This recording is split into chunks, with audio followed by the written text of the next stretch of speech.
You're listening to Robots Attack. Follow them on Twitter at RobotsAttackMe. Email them at robotsattackshow@gmail.com. Like them on Facebook.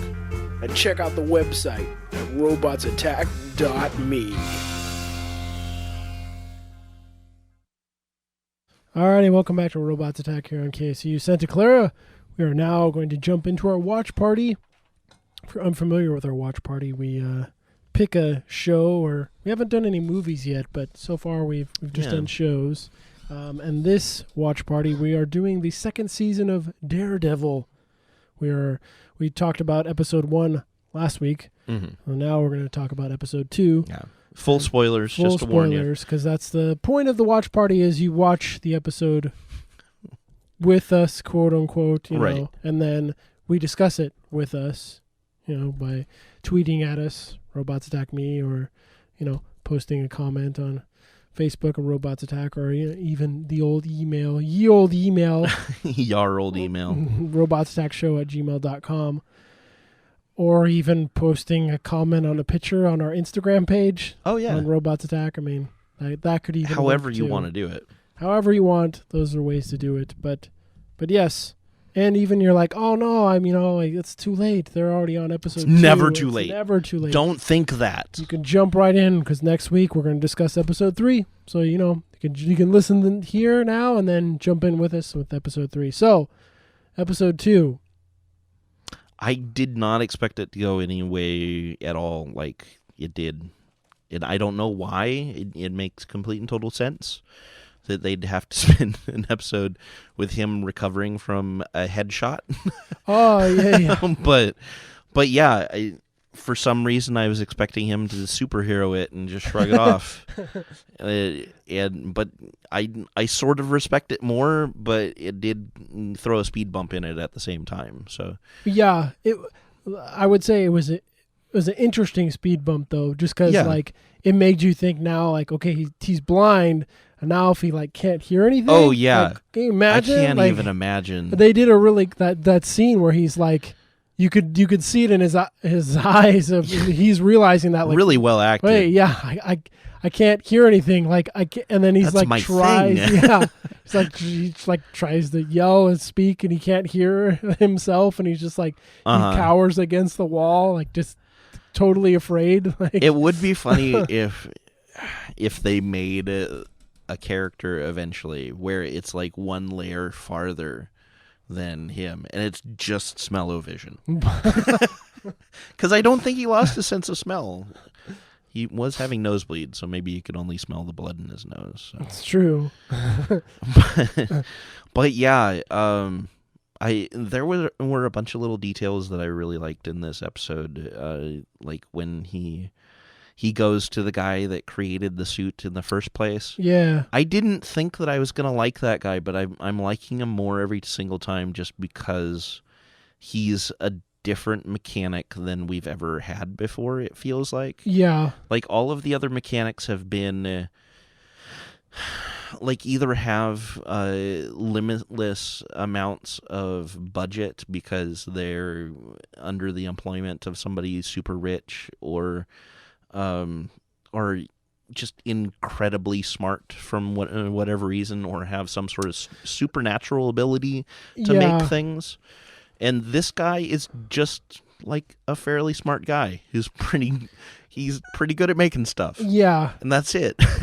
I kind of like that. Yeah, it's you can tell he's got some quirks to him. Oh yeah. But to go along with kind of what you said, it's not like he's this typical nerd character, engineer. Oh, I can do this, right? Or the complete flip where it's the dude jock bro, mechanic. I mean, if you just looked at him, you'd assume that he would be, but you can kind of see how he would have ended up in the place that he was in the first series, the longer that you get to know him, because Yeah, he might look like one of the jock bro kind of guys, but you can kind of see how that might have been something that he kind of adapted into in order to feel like he could survive better in with the group of people that he was working with. Who knows? Yeah. But it there's questions about how that character was formed that end up kind of interesting to me. Yeah. Yeah, and I like too when he's looking at the the helmet, quote, and just like, yeah, this is like a super precision shot. Like, oh yeah, a little bit to the right or left, and like you'd be dead. Like this, and that kind of emphasize again, like about the Punisher. Like, and it kind of makes you think, like, did he purposely like shoot him right there? Like, or was it that much luck, or was it like, was he like, I don't want to kill you, but this will definitely, It almost, it feels almost, well, and they even had a line for it. I thought, maybe I'm not remembering right, because it may have been in the first episode, not in this one. But didn't they have kind of a throwaway line about, like, what are you, a dead shot or something like that? I don't remember. Anyway, it made me wonder if there was going to be shades of... is it Deadshot? What's the name of the actual character from Daredevil that is like the sharpshooter character? He was in the original movie. Bullseye. That guy? It makes me wonder if they're going to have shades of Bullseye kind of incorporated into the Punisher or not.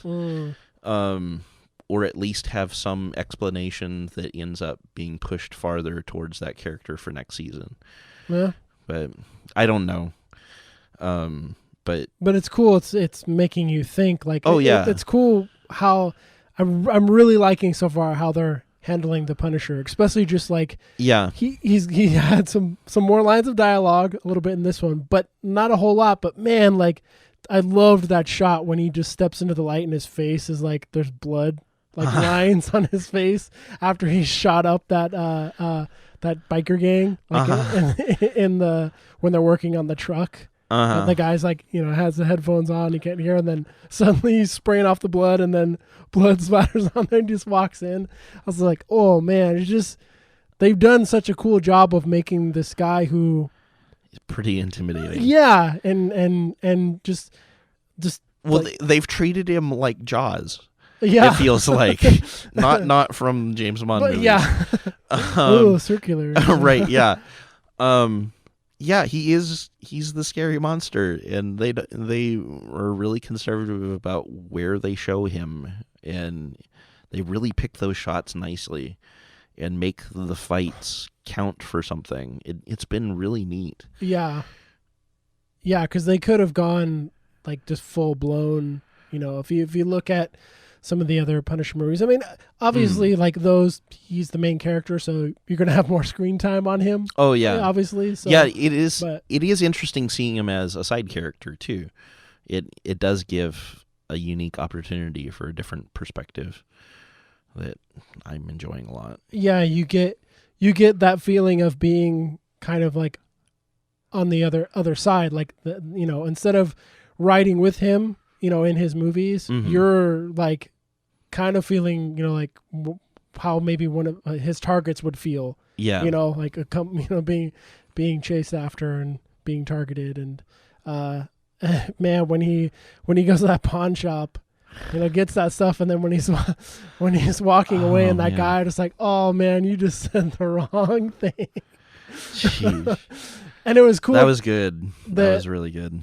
They didn't they just show him grab the bat and then just walk towards the camera. Right. And then you can connect the dots at that point. Yeah. You don't need to know much more. Yeah. Yeah. I'm man, I really hope the series like this, the way they've doled out the stuff and just everything, like I hope they're able to keep it rolling. So far, I'm liking this one way better than the first one, and I didn't have any huge problems with the first one. I enjoyed it, but this one's a lot better in my opinion. Yeah, I think it has that fortune of like, okay, we've established Daredevil and like kind of his world, so we don't really need to, without ever having like a concrete origin story too, which was kind of nice. Yeah, they would just kind of show little glimpses Yeah. here and there, and you get kind of the idea of him, you know, stuff like that. But without it being like spelled out, this is why he can do this. yeah. Which makes me curious how they'll handle the Punisher when it gets to that point. Like, That's what I'm wondering too, is if the Punisher is just going to be outright, he can do this, because that's his superpower, sort of, is that he's just really good at killing people. I have no idea. I still kind of wonder if it's going to be some sort of thing like related to the drugs that we saw in Jessica Jones. Yeah. But who knows? There's a lot of different directions that they can go. Yeah.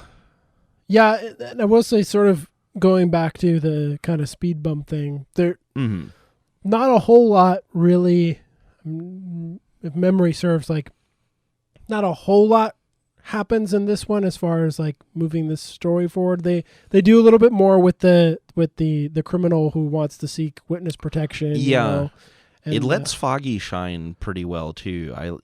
I'm liking Foggy like more and more every episode. Yeah, that's true. He does, because Matt's kind of out Sideline. Yeah, it does. You get a little more Foggy and a little more Karen. You know? Yeah. I feel bad. I should know her name, but yeah. But yeah, it is. And there's more stuff exploring her character about, like, well, maybe we created this problem and so on, when she's talking to Murdoch about the Punisher. And of course she doesn't know who he is or whatnot. That he's Daredevil. But for her on the personal side, and that since she took the law in her own hands, she's internalizing a lot of this herself. Yeah. And I think that's really interesting too. It's making the character more interesting to me. Instead of, because they could have easily have just stuck with her like breaking down and, you know, like cheesy, just like, oh, I shot that guy and now I can't, you know, blah, blah, blah. But yeah, it is right. Yeah, it's an interesting line that they have to tread now, that they've done well so far, that having a character that did such a serious thing, that is so broken from the ideals of of Matt Murdock. Oh. I guess arguably between the first season and second season, but yeah, it's been a really interesting journey seeing how these characters have come together and where they get their values and how they question them. And you get like a taste too, a little bit of from the one officer that Foggy goes to get information of even where the cops kind of stand with the Punisher. You know, some were like, hey, this guy's making our jobs a lot easier. And I was like, no, this guy's a nut. It's, you know, it's a common thing that's in Batman and all that sort of stuff. But, you know, I think it's still good to establish, you know, kind of, and it's a nice. Well, yeah, but again, the defining difference and something that I've always thought was interesting about Punisher as a character is because he's very polarizing for a lot of comic book fans too. Like, there's a lot of comic book fans that see that character as like, I don't understand why people like him. He's a murderer. It's like he has no values at all. He's just bad. And it's like, well, yeah, he's bad for interesting reasons, questionably. So yeah, it's interesting seeing kind of that conversation being fleshed out with the different conversations that the characters are having too. Yeah, it ends up sort of being like a comic book shop. Like people discussion, right. It's just somebody running around and putting like police officer hats on the people in the comic shop in order to make it into a new scene or something like that. I'll be curious too, like the way how the episode ends, like his concussion or whatever sort of kicks back in again when they're circling each other. Not good timing. Yeah. Yeah, and like what the Punisher, like he's you could tell he's realizing like, hey, something's off with this guy. Like, right. Is he like what sort of stuff is he catching on? Like, is he catching on to the fact that this guy may be blind, or is he catching like what sort of stuff? Just because how they've established the Punisher of being so tactical, so impressive, like maybe that is something he would spot. How much has he figured out already? And yeah, it made me wonder too, like how much he's kind of figured out just by filling in the lines between like when they've sort of halfway crossed paths. Because who knows how much more investigation the Punisher ends up doing on like the post scene after he's committed the crimes too. Yeah. And it makes you think too of, I mean, with these episodes, like he, at least for me, it doesn't seem like when they fought, I mean, I know it doesn't seem like he wants to kill like Daredevil. Like, I mean, you could argue he did shoot him in the head. That first episode, it was questionable, and it seems like we got our answer when. It seems like we possibly got our answer when we got the armorer guy, like with the. Like, man, just anywhere else but this spot, he'd be done for. Yeah, it makes you think like because. But the other side of that is he did choose to shoot him in the head. So I don't know. But yeah, who knows if that was just meant to drive us even farther towards questioning it. Yeah, because it makes you wonder, like, well, does if the Punisher knows about Daredevil, like, is he someone, like, does he respect him?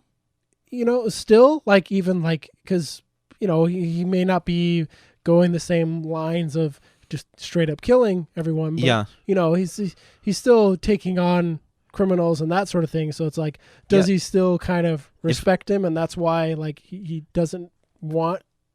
If they're following the traditional Marvel character, I'm guessing he probably does. But yeah, who knows where they're going to go with this one? Because yeah, it's like we mentioned before in when we did the breakdown of the characters for this, or for Punisher and Elektra, when Caleb talked over it, is that in Civil War, the Punisher was one of the more interesting characters just because he ends up showing that, I have my way of doing things, but honestly, I know that you guys are the heroes. I respect certain people like more and less because of it, because of how they conduct themselves, because he knows that that's tough. And so, yeah, I don't know if they're building that right now, or if we're seeing kind of the remnants of him trying to deal with how he should deal with this character. Yeah, it's a lot of interesting questions that hopefully the rest of the series, next episodes, will address well. Fun stuff. But yeah, I think that will do it for this week's discussion of Watch Party of episode 2. Done. So I'm winded. I look forward to watching episode 3 and discussing it with you. With you all. But yeah, again, it's never too late. Join us at the Watch Party. Give us your thoughts on the episode, the current episode we're discussing. Yeah, because we're watching them episode by episode, but and not like jumping ahead or anything like that, so it doesn't taint any of our views or anything like that. So we can have the discussions and not like, well, in episode 7 he turns this, so clearly that's why know. We save that for at the end, then we go back and kind of discuss the whole series and our thoughts and that sort of stuff when we're all done. But yeah, before we take another music break, if you want to listen to KSU even when you're not near a radio, you can stream us whenever you want at ksu.org or on the TuneIn Radio app or website, and never be without the underground sound. All right. As I mentioned, we'll take a music break and then we'll come back with some news. Perfect. Do you want to tease them? Some news, maybe? Oh, yeah. I thought this was pretty interesting that Charlize Theron is getting back behind the wheel in a major motion picture. Oh, interesting. I thought it was.